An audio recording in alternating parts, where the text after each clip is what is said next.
দিয়ে 5 লাখ টাকা হয়? আরে ভয় করিস কে, আমরা আছি না। এ বন্ধু, তাহলে তুই শুরু করে দে। বন্ধু 5,000 টাকা তো চলে গেল, আর 5,000 আছে, একবারে লাগাই, এটা পাটকে যাবে, এটা তাতে নাই। আচ্ছা বন্ধু, ঠিক আছে। বাস, তোর কপাল খারাপ রে, তোর কপালে মনে হয় 2,000 টাকা হবে না। তোরা আমার এত বড় ক্ষতি করতে পারলি রে। তোরা আমার সব টাকা শেষ করে দিলি। এখন আমি কি করব? পথে বসা ছাড়া তো আমার আর উপায় নাই। বন্ধু পার্টিতে তো যাইতে হবে। ঠিক কইছিস, সময় তো হয়ে গেছে।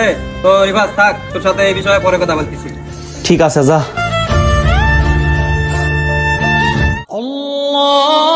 আজান তো দিয়ে দিল, আর জিহান তো আমাকে 5 ওয়াক্ত নামাজ আদায় করতে বলছিল, আর আমার কাছে তো টাকাই নাই। না, নামাজ পড়বো না। নামাজ পড়তেই হবে। একমাত্র আমাকে সাহায্য করার মতো একমাত্র তো আল্লাহ তাআলাই আছে, তাছাড়া তো কেউ আর সাহায্য করবে না।